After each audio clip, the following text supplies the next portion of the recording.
हर हर महादेव दोस्तों, ओम नमः शिवाय। दोस्तों, आज मैं आप सबके सामने लेकर आई हूँ सोमवार त्रयोदशी प्रदोष व्रत कथा। तो दोस्तों, हमारे शास्त्रों में त्रयोदशी के दिन रखे जाने वाले प्रदोष व्रत का विशेष महत्व बताया गया है। सोमवार को आने वाले प्रदोष व्रत को सोम प्रदोष व्रत कहते हैं या उसको प्रदोष अध्यक्ष चंद्र प्रकाश भी कहा जाता है। सोमवार का दिन भगवान भोलेनाथ को समर्पित होता है और त्रयोदशी के दिन प्रदोष काल में भगवान शिव और माता पार्वती की पूजा की जाती है। त्रयोदशी तिथि सोमवार दोनों एक साथ आने पर इसका महत्व और भी अधिक हो जाता है। सोमवार त्रयोदशी के दिन पूरी श्रद्धा और विधि विधान से प्रदोष व्रत करने से जीवन में आ रही कठिनाइयों को दूर हो जाती है।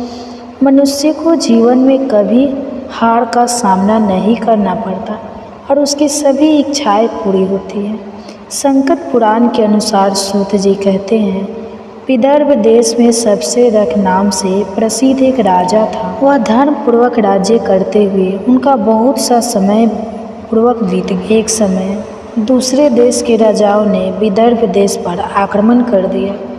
उनके वीर भयंकर युद्ध हुआ था। दोनों पक्षों की बहुत सी नर नारी मारी गई, परंतु अंत में विदर्भ देश के राजा भी उनके हाथों से मारे गए। विदर्भ राज की गर्भवती स्त्री दुखी होकर रात के समय राजभवन से निकलकर वन की ओर चली गई। सुबह होने पर उस रानी ने जलाशय के किनारे एक वृक्ष के नीचे एक सुंदर से पुत्र को जन्म दिया। उसके बाद वह प्यार से व्याकुल होकर कुंजल हासमी पानी पीने गई। इतने में एक हरियाल ने आकर उसे अपना ग्रस बना लिया। वह बालक पैदा होते ही माता पिता से हीन हो गया। जब वह नवजात शिशु वृक्ष के नीचे पड़ा हुआ जोर जोर से रो रहा था, उसी समय भगवान भोलेनाथ की कृपा से वहाँ पर एक उमा नाम की ब्राह्मणी पहुँची। वह अपने 1 वर्ष के बालक शुचिव्रत को गोद में लिए हुए थे। वह ब्राह्मण बहुत ही गरीब विधवा थी। वह भीख मांगकर अपना गुजारा करती थी।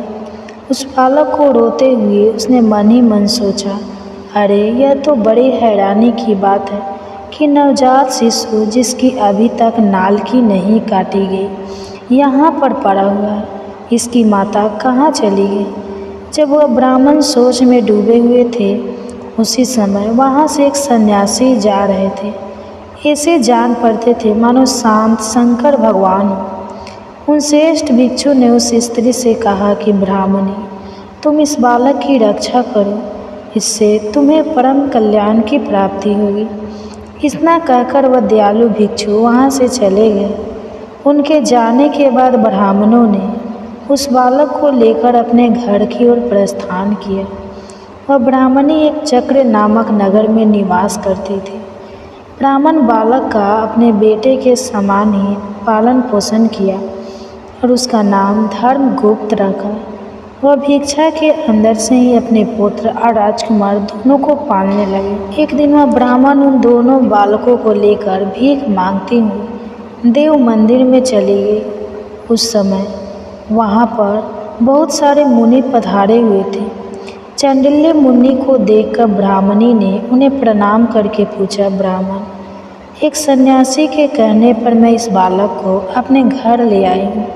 अभी तक मुझे इसके कुल का पता नहीं चला, फिर भी मैं अपने पुत्र की तरह ही इसका लालन पालन करती हूँ। आप ज्ञान के नेत्रों से देखकर मुझे बताने की कृपा करें, यह बालक किस कुल में उत्पन्न हुआ है और इसके माता पिता कौन है? तब मुनि बोले, यह विदर्भ देश के राजा का पुत्र है। इतना कहकर सदरे मुनि ने उस बालक के पिता के युद्ध में मारे जाने तथा उसकी माता की व्रत द्वारा ग्रस्त होने का सब समाचार रूप से बताया। यह सुनकर ब्राह्मणी को और भी आश्चर्य हुआ था। फिर उसने प्रश्न किया, हे महामुनि, वह राजा सभी लोगों को छोड़कर युद्ध में मारे गए और इस बालक को यह दरिद्रता कैसे प्राप्त हुई? यह अपने राज्य को कैसे प्राप्त करेगा? यह तो मेरे पुत्र की तरह भिक्षा के अन्न से ही जीवन निर्वाह करता है।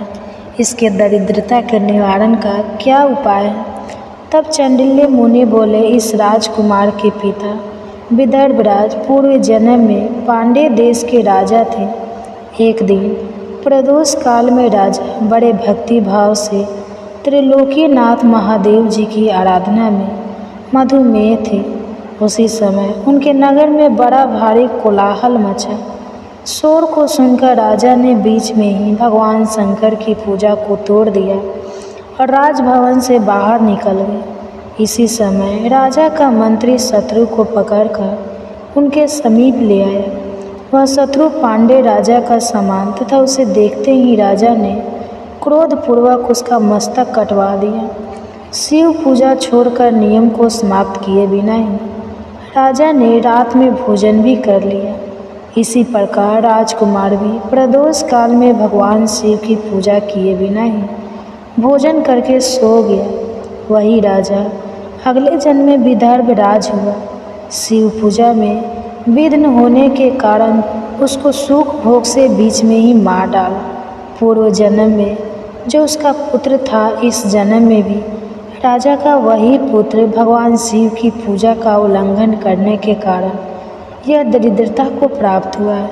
इसकी माता ने पूर्व जन्म में थल से अपनी सोच को मार डाला था। उस महान पाप के कारण वह इस जन्म में ग्रह के द्वारा मारी गई है। ब्राह्मणी, तुम्हारा पुत्र पूर्व जन्म में भी एक ब्राह्मण था।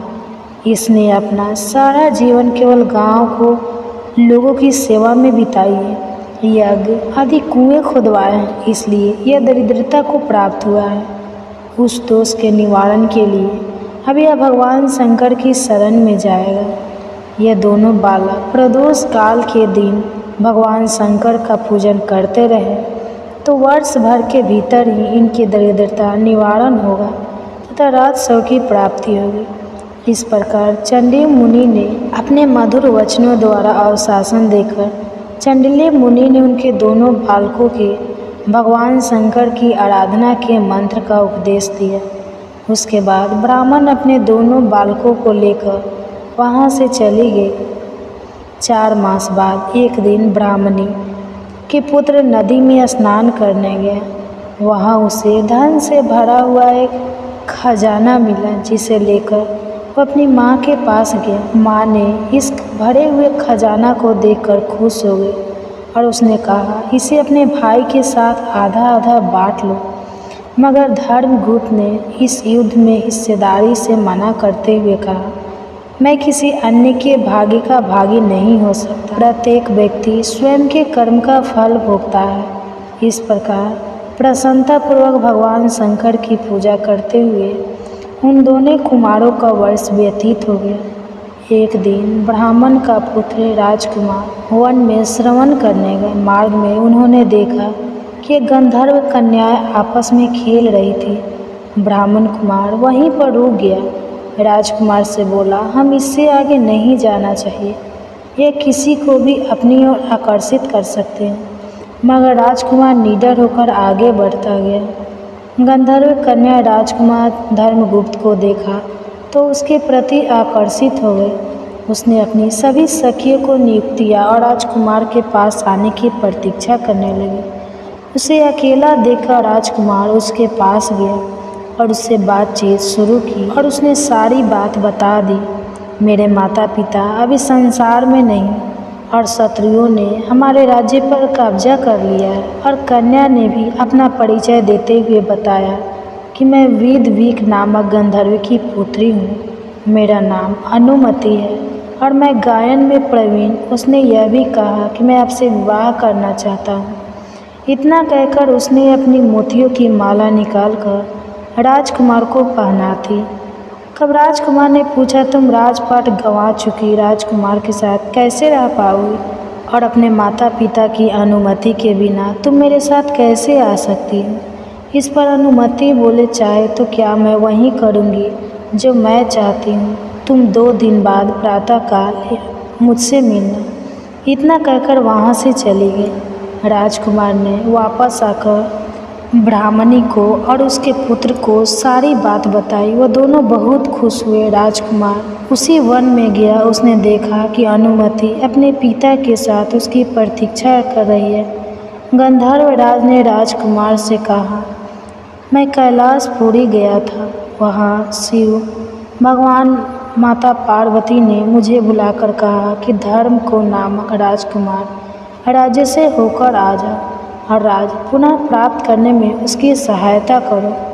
उनकी आज्ञा के अनुसार अपनी पुत्री अनुमति का हाथ तुम्हारे हाथ में दे रहा हूँ।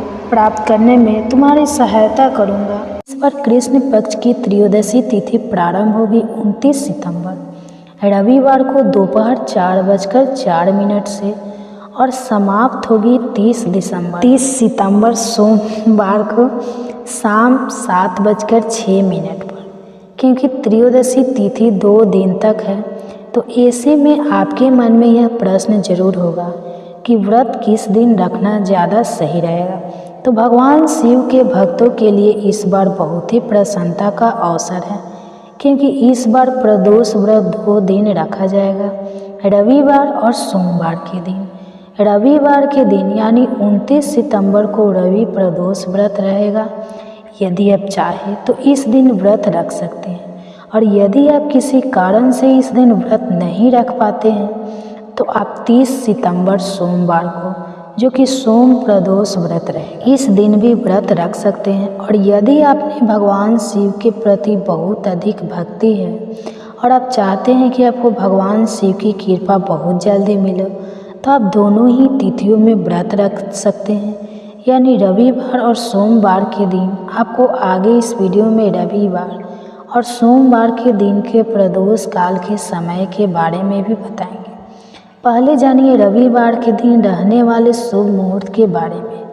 इस बार प्रदोष व्रत बहुत ही शुभ संयोग में रखा जाएगा, तो आप इस अवसर को अपने हाथ से मत जाने दीजिएगा।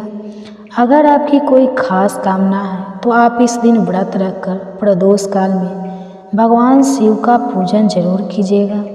29 सितंबर रविवार को सूर्योदय सुबह 6:02 पर होगा और सूर्यास्त शाम 6:12 पर होगा। ब्रह्मा मुहूर्त सुबह 4:45 से 5:33 तक रहेगा। अभिजीत मुहूर्त सुबह 11:53 से दोपहर 12:04 तक रहेगा। और रविवार को पूरा दिन ही साध योग बना। राहु काल दोपहर 4:30 से 6 बजे तक रहेगा। रविवार के दिन प्रदोष काल का समय शाम 5:27 से 6:57 तक रहेगा। और सोम प्रदोष व्रत के दिन यानी 30 सितंबर सोमवार के दिन प्रदोष काल का समय 5:26 से 6:56 तक रहेगा। इस दिन आप इस बात का ध्यान रखिएगा कि शाम 7 बजे तक त्रयोदशी तिथि रहेगी। इसके बाद चतुर्थी तिथि प्रारंभ हो जाएगी, तो शाम की पूजा आप 7 बजे से पहले तक जरूर कर लें। रवि प्रदोष व्रत रखने से और पूजा करने से व्यक्ति को स्वास्थ्य, समृद्धि, सुख, शांति और समाज में मान सम्मान की प्राप्ति होती है। इस दिन व्रत करने और भगवान शिव की पूजा करने से पूर्व जन्म के पापों से मुक्ति मिलती है। रवि प्रदोष व्रत रखने से मानसिक शांति और तनाव से भी मुक्ति मिलती है।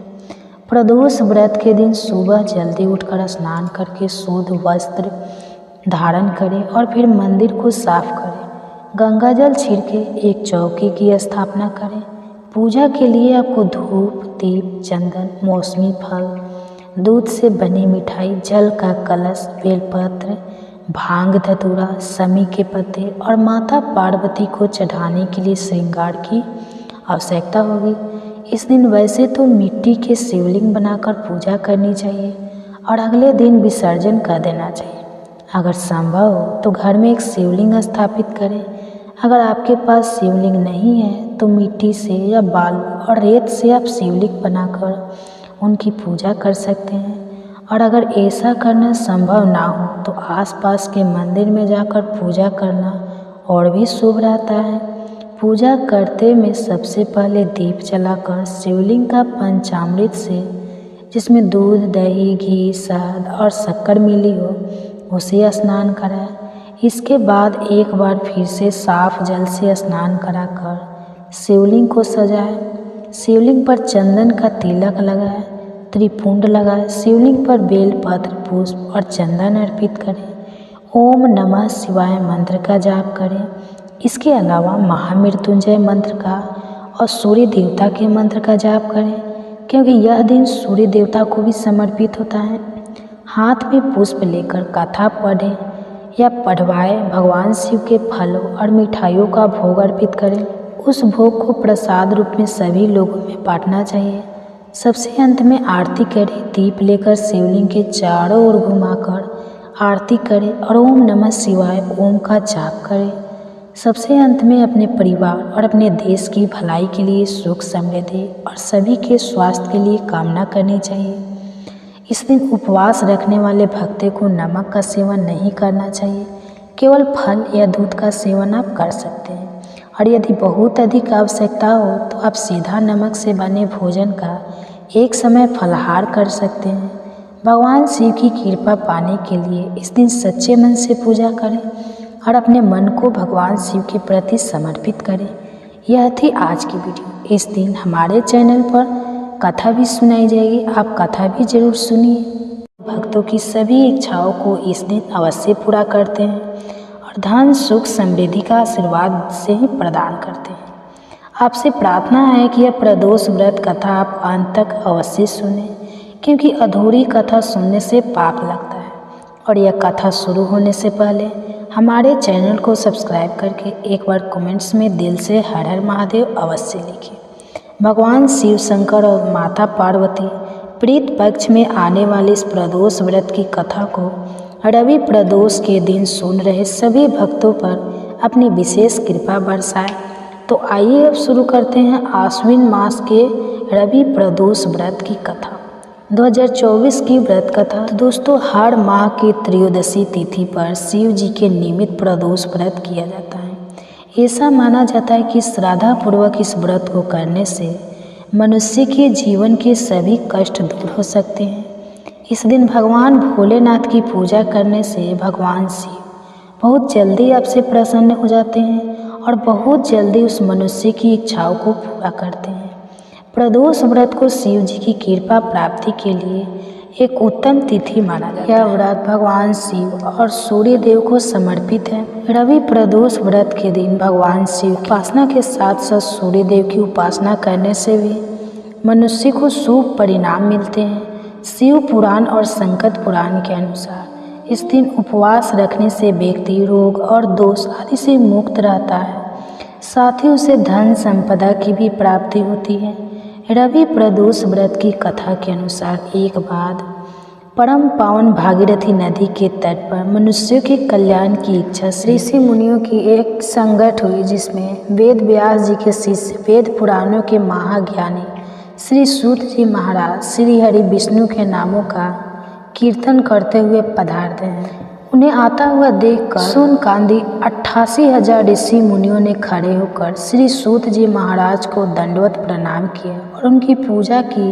फिर सभी ऋषिगणों और शिष्यगणों ने अपना अपना आसन ग्रहण। इसके बाद कभी 88,000 ऋषियों ने श्री सूत जी महाराज से यह प्रश्न किया कि मनुष्यों के परम मंगल को करने वाले मंगलकारी रवि प्रदोष व्रत को संसार में प्रथम बार किसके द्वारा और क्यों किया गया तथा उन्हें इस व्रत को करने का क्या पुण्य लाभ और परिणाम मिला, कृपा करके आप हमें बताएं।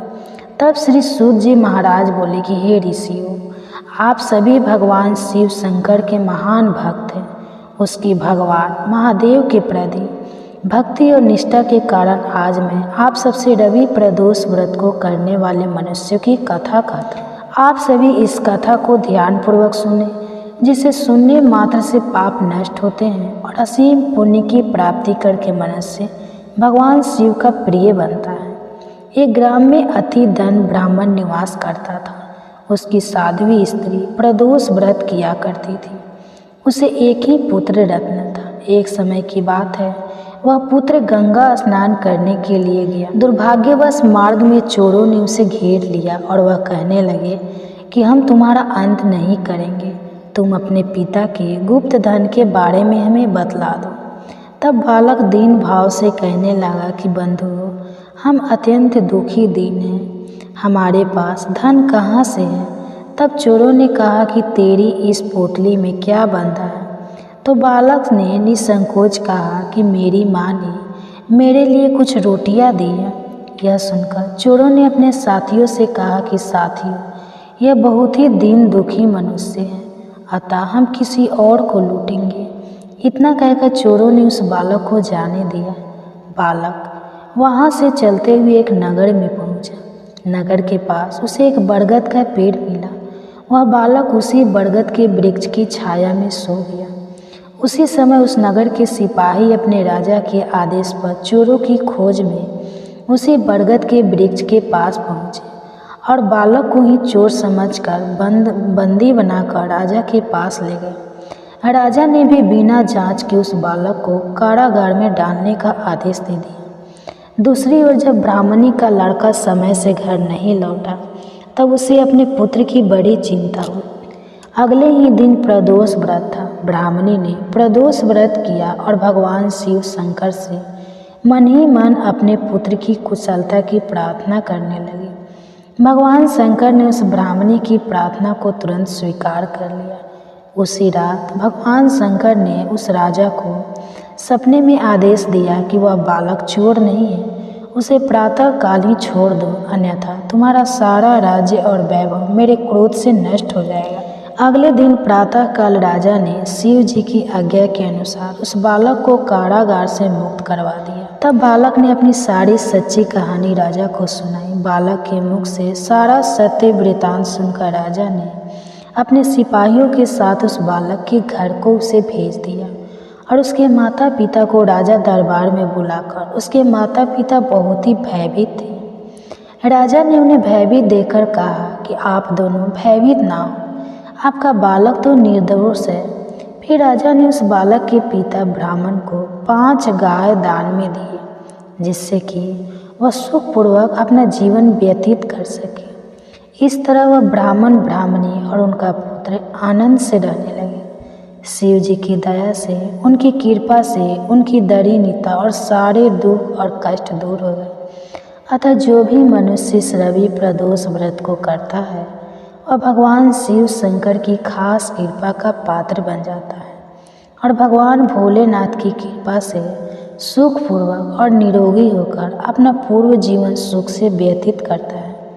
हे भगवान महादेव शिव शंकर, जिस प्रकार आपने निर्धन ब्राह्मण, ब्राह्मणी और उनके पुत्र के दुख, दरिद्रता और कष्ट हरे, उसी प्रकार आप इस व्रत को करने वाले और इस व्रत की कथा को सुनने वाले सभी भक्तों का भी कल्याण करें। आप सुनिए रवि प्रदोष व्रत की महिमा और व्रत विधि, जिसे सुने बिना प्रदोष व्रत पूरा नहीं होता। रवि प्रदोष व्रत सूर्य देव को समर्पित है, इसलिए इस दिन सुबह सूर्योदय से पहले उठें और स्नान करने के बाद सफ़ेद वस्त्र धारण करें। इसके बाद सूर्य देव को जल अर्पित करें। जल अर्पित करते समय उसमें रोली, अक्षत और पुष्प अवश्य मिलाएं। इसके बाद भगवान शिव की पूजा करते समय मन ही मन भगवान शिव के पंचाक्षर मंत्र ओम नमः शिवाय, ओम नमः शिवाय, इस मंत्र का जाप करें। ऐसा करने से भक्तों को अत्यंत ही शुभ परिणाम मिलते हैं। रवि प्रदोष व्रत के दिन सफ़ेद चीज़ों का दान करना चाहिए, जैसे दूध, दही, चावल या फिर सफ़ेद मिठाई आदि का दान करना चाहिए। रविवार होने के कारण आप गेहूँ, जौ, तांबा, लाल पुष्प भी दान कर सकते हैं। इसी के साथ आप इस दिन आदित्य हृदय स्रोत का 108 बार पाठ भी कर सकते हैं। एकादशी की यह तरह वर्ष में 24 प्रदोष होते हैं। एकादशी या प्रदोष दोनों में से कोई सा भी एक व्रत अवश्य करना चाहिए। जो भी प्रदोष जिस वार को आता है उसका विशेष फल होता है। रवि प्रदोष के दिन नियम पूर्वक व्रत रखने से जीवन में सुख, शांति और लंबी आयु की प्राप्ति होती है, सहज में भी हो जाती है। रवि प्रदोष व्रत का संबंध सीधा सूर्यदेव से होता है, अतः चंद्रमा के साथ साथ सूर्य भी आपके जीवन में सक्रिय रहते हैं। इससे चंद्र और सूर्य अच्छा फल देने लगते हैं, भले ही वह कुंडली में कितने भी नीच होकर क्यों ना बैठे हो। सूर्य ग्रहों का राजा है। रवि प्रदोष व्रत को रखने से सूर्य संबंधी सभी तरह की परेशानियां आपके जीवन से सदा के लिए दूर हो जाती हैं। यह प्रदोष व्रत सूर्य से संबंधित होने के कारण नाम, यश और सम्मान भी दिलाता है। मगर आपकी कुंडली में अपयश का योग हो तो यह प्रदोष व्रत आपको अवश्य करना चाहिए। पुराणों के अनुसार जो भी व्यक्ति प्रदोष का व्रत करता रहता है वह जीवन में कभी भी संकटों से नहीं घिरता और उसके जीवन में धन और समृद्धि सदैव ही बनी रहती है।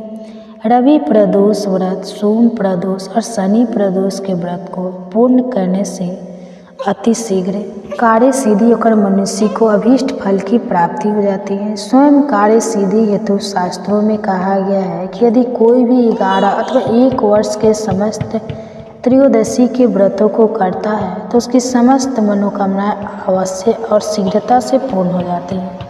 रवि प्रदोष व्रत के दिन प्रदोष काल में शिव जी की पूजा को आरंभ करें। शिव जी के मंदिर जाए और शिवलिंग पर जल और बेलपत्र को अर्पित करें। इसके बाद शिव जी को फल, फूल, धूप, दीप और नैवेद्य अर्पित करें। शिव जी के बीज मंत्र का रुद्राक्ष की माला से जाप करें। संभव हो तो ब्राह्मणों को भोजन भी कराएं और क्षमता के अनुसार दान दक्षिणा दें। प्रदोष व्रत का उद्यापन करने के लिए स्नान करने के बाद रंगीन वस्त्रों से मंडप बनवाना चाहिए। इसमें शिव गौरी की प्रतिमा को स्थापित करके उनका विधिवत पूजन करना चाहिए। इसके बाद शिवजी और माता पार्वती के उद्देश्य से खीर से अग्नि में हवन करें। हवन करते समय ओम उमापति सहित शिवाय नमः इस मंत्र से 108 बार आहुति देनी चाहिए। इसके साथ ही ओम नमः शिवाय शंकर जी के मंत्र का उच्चारण करते हुए भगवान भोलेनाथ शंकर जी के निमित्त आहुति प्रदान करें। हवन के बाद क्षमता के अनुसार दान पुण्य के काम भी आप अवश्य करें और ब्राह्मणों को भोजन कराएं। ब्राह्मणों का आशीर्वाद लें और आशीर्वाद लेने के साथ साथ भोलेनाथ का ध्यान करते हुए व्रती को अपना भोजन पूरा कराना चाहिए। पौराणिक कथाओं के अनुसार प्रदोष व्रत से दुख दूर होते हैं, आयु और धन में वृद्धि होती है, साथ ही जातक को मनोवांछित फलों की प्राप्ति भी होती है। इसलिए हर मनुष्य को यह व्रत अवश्य करना चाहिए। अगर आपको यह कथा पसंद आई तो ऐसी ही कथाओं को सुनने के लिए हमारे चैनल को सब्सक्राइब। किन नियमों का पालन करना चाहिए? नवरात्रि के दौरान स्वच्छता का ख्याल रखें। शास्त्रों के अनुसार पूजा पाठ से संबंधित कार्यों में स्वच्छता का खास ख्याल रखा जाता है। नवरात्र देवी दुर्गा को समर्पित होता है। ऐसा पर्व है जो पूरे 9 दिनों तक चलता है और इन 9 दिनों में पूजा पाठ के दौरान घर और पूजा स्थल को स्वच्छ रखना चाहिए। नवरात्रि में तामसिक भोजन ना करें। धार्मिक मान्यता अनुसार नवरात्रि के 9 दिनों में तामसिक भोजन का सेवन नहीं करना चाहिए। व्रत के दौरान श्रृंगार सामान, दूध, आलू, जूस, साबूदाना, कट्टू और फलों का सेवन करना चाहिए। नवरात्रि के 9 दिनों तक प्याज, लहसुन या अन्य तरह की तामसिक चीज़ों से परहेज करना चाहिए। बाल, नाखून, दाढ़ी, मूछ ना बनवाएं। धार्मिक मान्यताओं के अनुसार नवरात्रि के 9 दिनों में बाल ना कटवाएं, दाढ़ी मूछ नहीं बनवानी चाहिए। शास्त्रों में यह सभी कार्य पूजा पाठ के दौरान वर्जित माने जाते हैं, इसलिए इन सभी कार्यों को नवरात्रि से पूर्व ही कर लेना चाहिए। ब्रह्मचर्य का पालन करें। शास्त्रों में ऐसी मान्यता है कि व्रत या पूजा पाठ के दौरान ताजक को ब्रह्मचर्य का पालन करना चाहिए। इसके साथ ही अपने व्यवहार में क्षमा, उदारता और उत्साह का भाव रखना चाहिए। व्रत के दौरान कम क्रोध, लोभ और मोह से दूर रहते हुए पूजा पाठ में मन लगाना चाहिए। घर में अशांति ना करें। शास्त्रों के अनुसार नवरात्रि के पावन दिनों में घर का माहौल पूरी तरह से सात्विक रखना चाहिए। घर में अशांति या कलश करने से बचना चाहिए। घर का वातावरण शांत और भक्ति में बनाए रखने से सकारात्मक ऊर्जा में वृद्धि होती है। घर को खाली ना छोड़ें। नवरात्रों के 9 दिनों में बहुत से लोग ना सिर्फ व्रत रखते हैं बल्कि कलश स्थापना, अखंड ज्योति और माता की चौकी का आयोजन भी करते हैं। ऐसे में अखंड ज्योति माता की चौकी की घर में किसी को रखना चाहिए, किसी को खाली ना लौटाना। मान्यता है कि नवरात्र के 9 दिनों में माता रानी धरती पर ही रहती है। ऐसे में अगर नवरात्रि के 9 दिनों में कोई भी ज़रूरतमंद व्यक्ति या कोई भिक्षु आपके द्वार पर आए तो उसे खाली ना लौटाएं। उसे अपने सामर्थ्य अनुसार कुछ ना कुछ दान पुण्य जरूर कराना चाहिए, भोजन कराना चाहिए। नवरात्रि के 9 दिनों के दौरान चमड़े से बनी चीज़ों का प्रयोग ना करें। धार्मिक मान्यता अनुसार पूजा पाठ के कार्यों में चमड़े से बनी चीज़ों का प्रयोग वर्जित होता है। नवरात्र के 9 दिनों में इस बात का ध्यान रखना चाहिए। माँ की पूजा के समय चमड़े या चमड़े से बनी चीज़ों का प्रयोग बिल्कुल ना करें। इन बात का भी ध्यान रखें कि नवरात्रि के पहले दिन शुभ मुहूर्त में कलश स्थापना के बाद व्रत का संकल्प लेकर पूरे 9 दिनों तक माँ दुर्गा की पूजा करनी चाहिए और माँ को लाल पुष्प और श्रृंगार सामग्री अर्पित करनी चाहिए। इससे माता रानी संपन्न होती है। और भक्तों, आपको बता दें कि शास्त्रों के अनुसार अगर हम नवरात्रि के पहले दिन कुछ विशेष कार्य कर लेते हैं तो इससे मन बहुत ही शीघ्र प्रसन्न हो जाती है और फिर हमारी जो भी पूजा होती है,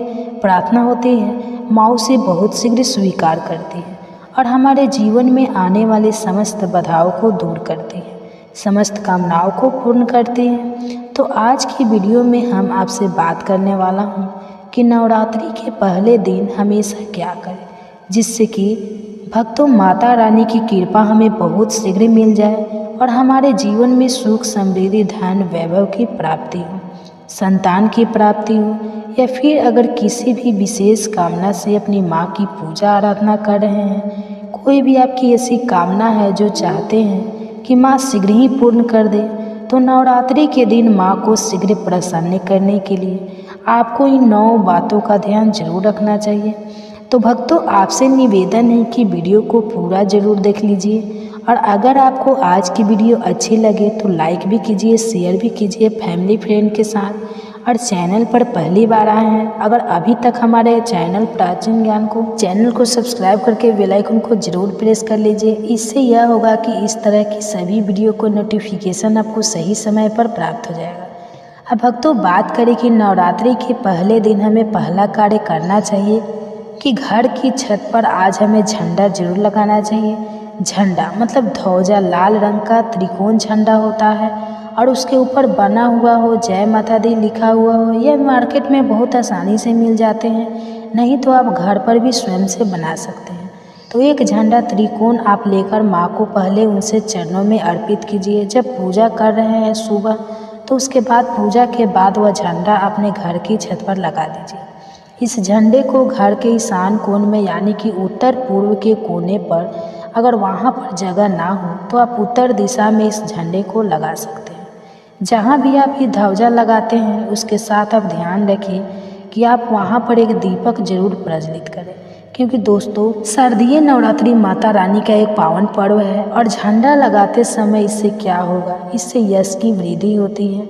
देखिए भक्तों, जब हम झंडा अपने घर पर लगाते हैं तो हमेशा लहराता रहता है, तो यह इस बात का सूचक है झंडा कि आपको जीवन में सफलता की प्राप्ति होगी, यश की प्राप्ति होगी, मान प्रतिष्ठा की प्राप्ति होगी, समस्त प्रकार के सुखों की प्राप्ति होगी।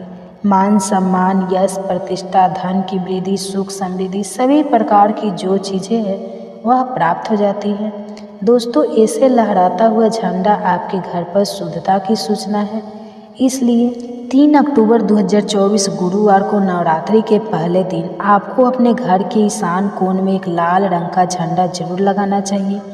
भक्तों, अगला जो कार्य है नवरात्रि में पहले दिन आपको जरूर करना है वह है घर के मुख्य द्वार पर तोरण लगाना।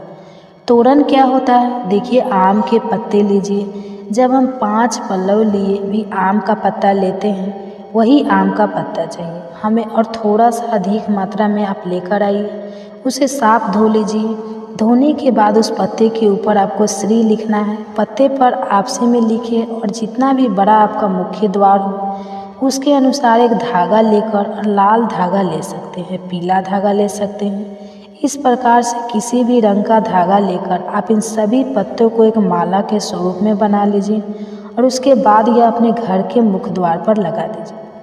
भक्तों, श्री पत्तों पर कुमकुम से लिख दीजिए या हल्दी से लिख दीजिए, इसे लगा दीजिए। इससे क्या होगा कि जब भी आप किसी दरवाजे पर किसी तोरण लगा हुआ देखते हैं, आपको क्या लगता है? पहले ही सूचना में यह लगता है कि इस घर में कोई शुभ या मंगलिक कार्य हुआ है। और तो घर पर लगा हुआ है तोरण, घर के मुख्य द्वार पर लगा हुआ है तोरण, आपके घर में शुभता की सूचना देता है, मंगलिक कार्य की सूचना देता है। इस बात की सूचना देता है कि आपसे घर में देवी विराजित है। यह बहुत महत्वपूर्ण होता है। नवरात्रि के पहले दिन घर के मुख्य द्वार पर तोरण लगाना और इसका बहुत ही शुभ फल भी हमें प्राप्त। अगला जो कार्य है, तीसरा कार्य जो हमें नवरात्रि में जरूर करना चाहिए दोस्तों, वह अखंड दीपक प्रज्वलित करना। देखिए, अगर घर में हम अखंड दीपक प्रज्वलित करते हैं तो अखंड दीपक प्रज्वलित करने से मन की कोई भी इच्छा हो, अगर आप सोचकर और मन में धारण करके अखंड दीपक प्रज्वलित करते हैं तो आपकी कामना बहुत शीघ्र पूर्ण होती है। लेकिन इसके अलावा दीपक इस बात का प्रतीक है कि आपके घर में किसी भी प्रकार की नकारात्मक ऊर्जा प्रवेश नहीं करेगी और मन से, घर से हर तरह से नकारात्मक ऊर्जा को दूर करता है दीपक। इसलिए अखंड दीपक चैत्र नवरात्रि से पहले लगाना चाहिए और शारदीय नवरात्रि से पहले भी आपको लगाना चाहिए। और नवरात्रि के पहले दिन से लेकर और नवमी तिथि तक प्रज्वलित किया जाता है, जिससे कि शुभता का घर में वास हो, सकारात्मक ऊर्जा का घर में वास हो। और जहाँ पर सकारात्मक ऊर्जा होती है वहाँ पर सुख, समृद्धि, धन, वैभव की प्राप्ति होती है। और दोस्तों, आपको बता दें कि माँ भगवती वहीं वास करती हैं जहाँ सकारात्मक ऊर्जा रहती है। इसलिए हम घर के मुख्य द्वार पर तोरण लगा रहे हैं ताकि बाहर से, मुख्य द्वार से किसी भी प्रकार की नकारात्मक ऊर्जा हमारे घर में प्रवेश ना करे। इसके अलावा जब हम दीपक प्रज्वलित कर रहे हैं तो हम विचारों में किसी प्रकार की नकारात्मक ऊर्जा ना हो, इसके लिए हम प्रज्वलित कर रहे हैं। जब हम पूजा प्रार्थना कर रहे हैं, मंत्र जाप कर रहे हैं, विधि उसे हम पूर्ण कर पाए, इसके लिए अखंड दीपक प्रज्वलित किया जाता है। लेकिन अगर आप किसी भी कारणवश अखंड दीपक प्रज्वलित नहीं कर पाते हैं तो सुबह शाम दोनों समय जब माँ की आराधना करें तब आपको शुद्ध घी का दीपक जरूर प्रज्वलित करना है। और सुबह शाम दोनों समय अपने घर में लौंग और कपूर की आरती जरूर कीजिए, जिससे कि घर में नकारात्मक ऊर्जा ना रहे और घर में सकारात्मक ऊर्जा का वास बना रहे। अगला जो कार्य है नवरात्रि में आपको जरूर करना चाहिए वह कलश की स्थापना। और देखिए, दीपक में एक और बात का ध्यान रखें कि हम कलश की स्थापना की बात करते हैं। दीपक में अगर आप घी का दीपक प्रज्वलित कर रहे हैं तो उसे आपको माँ भगवती दुर्गा की मूर्ति के दाईं तरफ रखना होता है।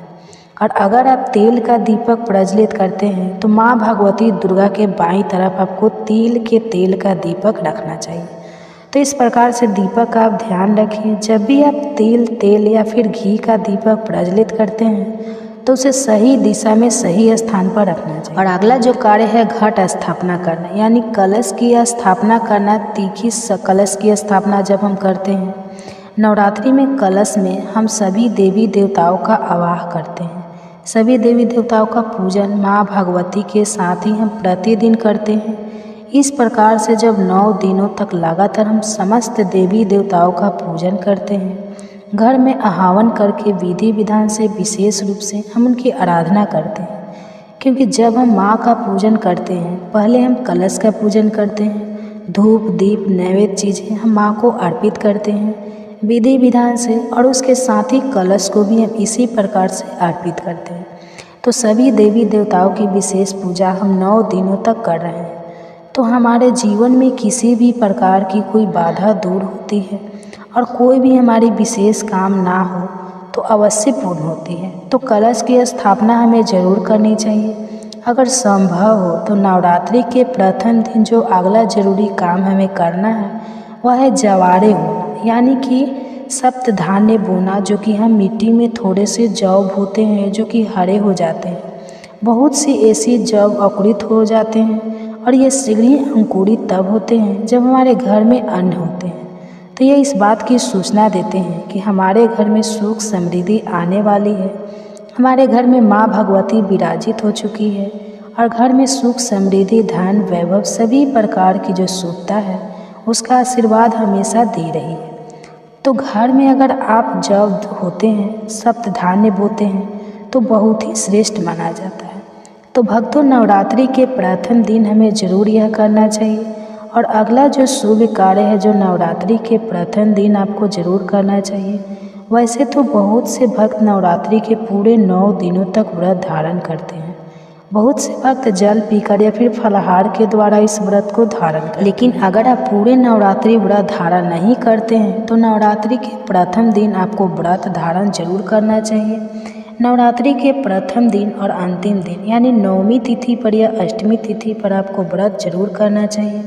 तो प्रथम दिन बहुत महत्वपूर्ण है। माँ भगवती दुर्गा की आराधना करते हैं विधि विधान से, उनका आभार करके पूजन कर रहे हैं। तो प्रथम दिन आपको व्रत जरूर करना चाहिए और संभव हो तो पूरे नवरात्र व्रत करना चाहिए। पूरे नवरात्र जब हम व्रत करते हैं, माँ की पूजा आराधना करते हैं, सात्विक के साथ माँ की आराधना करते हैं तो माँ शीघ्र ही प्रसन्न होती है। लेकिन व्रत भी धारण करें जब आप स्वस्थ हो पूर्ण रूप से। अगर आप स्वस्थ नहीं हो, व्रत रखने में असमर्थ हो, तो सिर्फ आप शुद्ध सात्विक भोजन यानी कि बिना लहसुन प्याज का भोजन लेकर माँ का आराधना सुबह शाम करें। तो सच्चे मन से भक्ति भाव से हम माँ की आराधना करते हैं तो माँ शीघ्र ही प्रसन्न होती है। अगर व्रत धारण किए रखने की अगर आपको शक्ति है, सामर्थ्य है, शारीरिक रूप से नहीं है तो आपको व्रत नहीं रखना चाहिए। लेकिन अगर संभव हो तो पहले दिन फलाहार के द्वारा व्रत धारण जरूर कीजिए। अगला जो जरूरी कार्य है जो नवरात्रि में आपको जरूर करना है, घर के मुख्य द्वार पर दोनों तरफ स्वास्तिक का चिन्ह जरूर बनाएंगे। इससे हर प्रकार की नकारात्मक ऊर्जा हमारे घर में प्रवेश ना करे। इसके अलावा हम दीपक प्रज्वलित कर रहे हैं तो हमारे विचारों में किसी प्रकार की नकारात्मक ऊर्जा ना हो, इसके लिए हम चलित कर रहे हैं। किन बातों का ध्यान रखें, इस बारे में बताने से पहले आप सभी से अनुरोध है कि वीडियो को पूरा देखकर अगर अच्छी लगे जानकारी तो लाइक भी जरूर कीजिएगा। साथ ही हमारे चैनल पर हर दिन अपलोड होने वाली नवरात्रि की सभी कथाएं और पूजा विधि की वीडियो भी जरूर देखिएगा। नवरात्रि के पहले दिन की पूजा में आपको अधिक समय लगेगा क्योंकि इस दिन हमें कलश की स्थापना करनी होती है। तो जो भी आवश्यक पूजन सामग्री है उसे आप पहले से ही तैयार करके रख लें ताकि आपको पूजा में बार बार उठना ना पड़े या किसी भी सामग्री के लिए परेशान ना होना पड़े। तो सबसे पहले हम स्नान घर में गंगा जल छिड़ककर शुद्ध कर लेंगे। अब उत्तर या पूर्व दिशा की ओर मुँह करके हम पूजा की तैयारी करेंगे।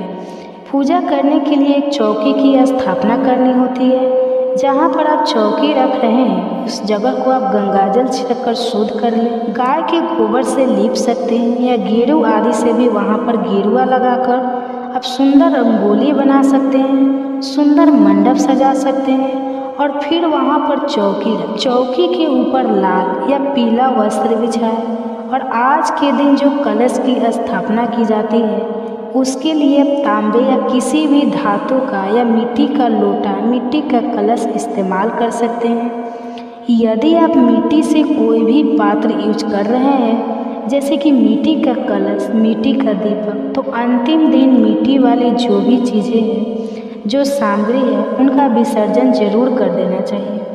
सबसे पहले चौकी पर अक्षत का आसन देकर या अष्टदल कमल बनाकर हम उसके ऊपर कलश की स्थापना करेंगे।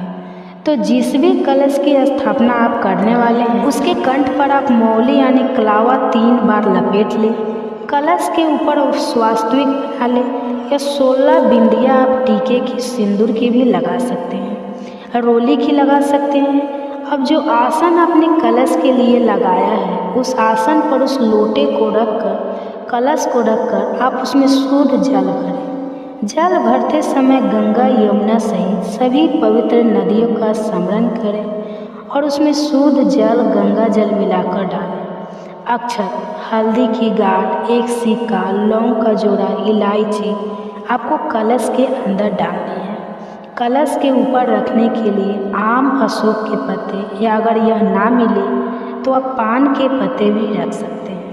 5, 7, 9, 11 की संख्या में आप यह पत्ते कलश के ऊपर लगाएं। ध्यान रखें पत्ते साफ हो, कटे फटे या बासी ना हो। अब इस कलश के ऊपर अक्षत या फिर गेहूं से भरी एक कटोरी रखें और उसके ऊपर आपको पानी वाला नारियल भी स्थापित करना होता है। जटा वाला नारियल यानी पानी वाला नारियल, जिसे आप अच्छे से चेक जरूर कर लीजिएगा ताकि उसमें पानी हो, सूखा हुआ नारियल स्थापित ना करें। अब उस नारियल पर आपको एक लाल चुनरी जिसे कलावे से लपेट कर रखना है। कलश के ऊपर रखने वाले नारियल की भी पूजा आपको करनी होती है। नारियल पर आप तिलक लगाए, हाथ जोड़कर माता रानी से प्रार्थना करें कि आपके द्वारा की गई कलश स्थापना को माता रानी स्वीकार करें और फिर जो नारियल है उसे कलश के ऊपर रख देना चाहिए। ध्यान रखें कि कलश के ऊपर जो नारियल आप रखते हैं उसे लेटाकर रखना चाहिए, सीधा खड़ा करके नहीं रखना चाहिए। ठीक है, आपको नारियल किस तरह से रखना है इस बात का भी आप ध्यान जरूर रखें। नारियल का जो मुख है वो पूजा करने वाले व्यक्ति की तरफ हो, यानी कि जिस ओर से नारियल पेड़ की टहनी से जुड़ा होता है वह मुख आपके खुद की तरफ होना चाहिए। कभी भी नारियल का मुख कलश के नीचे की तरफ नहीं होना चाहिए। कलश पर विधि विधान से और सही नियम से नारियल रखने और कलश स्थापना करने से ही पूजा सफल होती है। कलश की स्थापना हमेशा माँ भगवती के दाहिनी तरफ करनी चाहिए, यानी कि जब आप पूजा करेंगे तो आपको बायां साइड हो।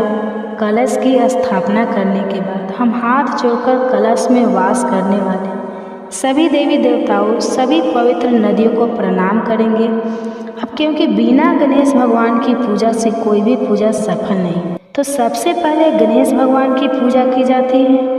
तो अगर आपके पास गणेश भगवान जी की प्रतिमा है या तस्वीर है तो आप उनकी स्थापना करें, नहीं तो आप एक सुपारी में मौली लपेटकर उन्हें गणेश भगवान का रूप मानकर उनकी पूजा कर सकते हैं, उनकी स्थापना कर सकते हैं। चौकी पर थोड़ा सा अक्षत का आसन देकर सुपारी की स्थापना करें।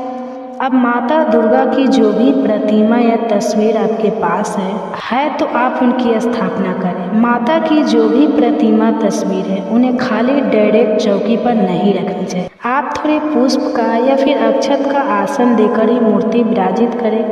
अब सबसे पहले गणेश भगवान जी को स्नान कराकर उन्हें तिलक लगाएं, जनेऊ अर्पित करें, दुर्वा अर्पित करें और माता दुर्गा की प्रतिमा को आप, यदि प्रतिमा है धातु की प्रतिमा है तो उन्हें स्नान कराएं। मिट्टी की प्रतिमा है तो गंगा जल का छींटा देकर स्नान का भाव करें।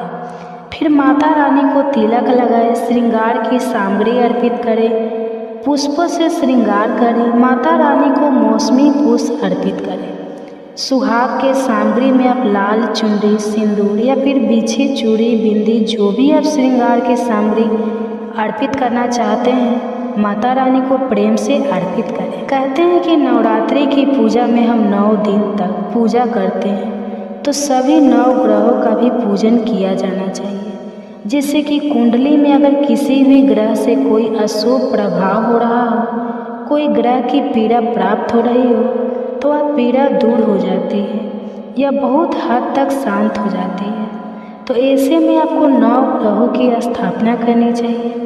अगर आपके पास 9 ग्रह यंत्र है तो आप केवल 9 ग्रह यंत्र को कलश के पास रखकर तब पूजन कर सकते हैं। नहीं है तो आप चौकी पर ही 9 जगह पर थोड़े थोड़े से अक्षत का आसन देकर उन पर जो सुपारी आती है 9 सुपारी, ध्यान रखें सुपारी सही होनी चाहिए, खंडित नहीं होनी चाहिए, और उन सुपारी वाला आपने लगाए हैं उन पर विराजित करें। सुपारी वाला कर 9 ग्रह स्त्रोत का 9 ग्रह मंत्र का भी जाप आपको करना है। अब धूप दीप जलाकर माता रानी के समक्ष हाथ में जल और पुष्प लेकर व्रत रखने का या नवरात्रि की पूजा करने का संकल्प लेना चाहिए। श्री दुर्गा सप्तमी का पाठ यदि आप प्रारंभ करना चाहते हैं तो पाठ करने का भी संकल्प लेना चाहिए। किस तरह का फलाहार आप इन व्रतों में ग्रहण करना चाहते हैं, नवरात्रि के कितने व्रत आप रखना चाहते हैं। कुछ लोग पहला और आखिरी व्रत रखते हैं, कुछ लोग सभी 9 दिन के उपवास रखते हैं। तो जिस तरह की भी आपकी श्रद्धा हो, आपकी सामर्थ्य हो, उसके अनुसार आपको संकल्प लेना चाहिए। किस तरह का फलाहार आप करना चाहते हैं तो उसका भी संकल्प आपको पहले दिन ले लेना चाहिए और फिर 9 दिन तक लगातार उन्हीं बातों का, उन्हीं नियमों का पालन करना चाहिए। बहुत से लोग 9 दिनों तक अखंड ज्योति जलाकर रखते हैं, तो पहले दिन ही आपको अखंड ज्योत जला लेनी चाहिए।